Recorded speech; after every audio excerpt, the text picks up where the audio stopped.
2024 ఐపీఎల్లో రోహిత్ శర్మని Mumbai Indians captaincy నుండి తీసేసిన తర్వాత ముంబైలో గ్రూప్స్ ఫామ్ అయ్యాయి.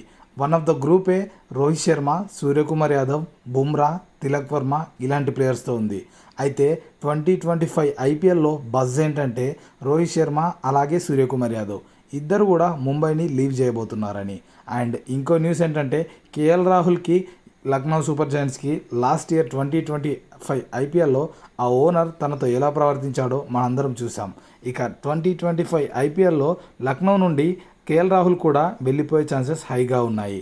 ఇంకా కమింగ్ టు రిషబ్ పంత్ పర్ఫార్మెన్సెస్తో అండ్ రిషబ్ పంత్తో ఢిల్లీ మేనేజ్మెంట్ అయితే హ్యాపీగా లేదు. ఇతను కూడా రిలీజ్ చేయబడే ఛాన్సెస్ హైగా ఉన్నాయి. ఒకవేళ ఇవే జరిగితే నెక్స్ట్ 2025 ఐపీఎల్లో ఈ నలుగురు ప్లేయర్స్ ఏ టీంకి ఆడతారని ఈ వీడియోలో చూద్దాం. అండ్ దానికంటే ముందు మీరు ఈ ప్లేయర్స్ని ఏ టీమ్స్లో చూడాలనుకుంటున్నారు అనేది కామెంట్స్ చేయండి. మీ ఒపీనియన్స్ అనేది కామెంట్స్లో పోస్ట్ చేయండి. ఇక రోహిత్ శర్మ, సూర్యకుమార్ యాదవ్ ఒకవేళ వీళ్ళు కనుక వేరే టీంకి వెళ్తే ఏ టీంకి వెళ్తారో ఒకసారి కామెంట్ చేయండి.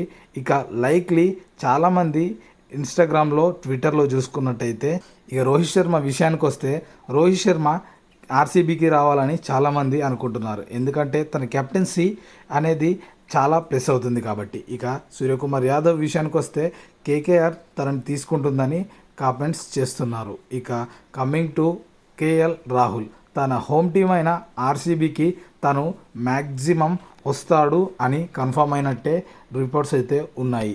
సో లైక్లీ ఇది కనుక జరిగితే కేఎల్ రాహుల్ మళ్ళీ విరాట్ కోహ్లీతో కలిసి విధ్వంసం పక్కా సృష్టిస్తాడు. ఇక నెక్స్ట్ రిషబ్ పంత్ తినని కనుక ఢిల్లీ క్యాపిటల్స్ రిమూవ్ చేస్తే వాళ్ళ స్క్వాడ్ నుండి డెఫినెట్గా సిఎస్కే తనని తీసుకుంటుందని స్ట్రాంగ్ బజ్ అయితే ఉంది. ఈ నలుగురు ప్లేయర్స్ ఏ టీమ్స్కి ఆడితే బెటర్ అని మీరు అనుకుంటున్నారు? ఒకవేళ వీళ్ళు యాక్షన్లోకి వెళ్తే కనుక రోహిత్ శర్మ ప్రైస్ యాక్షన్లో ఎంత ఉంటుంది, అలాగే రిషబ్ పంత్ ప్రైస్ యాక్షన్లో ఎంత ఉంటుంది, అలాగే సూర్యకుమార్ యాదవ్ ప్రైస్ యాక్షన్లో ఎంత ఉంటుంది, అలాగే కేఎల్ రాహుల్ ప్రైస్ యాక్షన్లో ఎంత ఉంటుంది అనేది కామెంట్ చేయండి.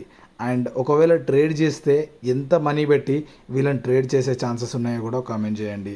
అండ్ ఈ బస్ అయితే చాలా స్ట్రాంగ్గా ఉంది. ఒకవేళ ఈ ఇన్ఫర్మేషన్ కనుక నచ్చితే ఒక లైక్ అండ్ కామెంట్ చేయండి. ఇలాంటి క్విక్ అప్డేట్స్ కోసం మన ఛానల్కి సబ్స్క్రైబ్ చేసుకొని సపోర్ట్ చేయండి.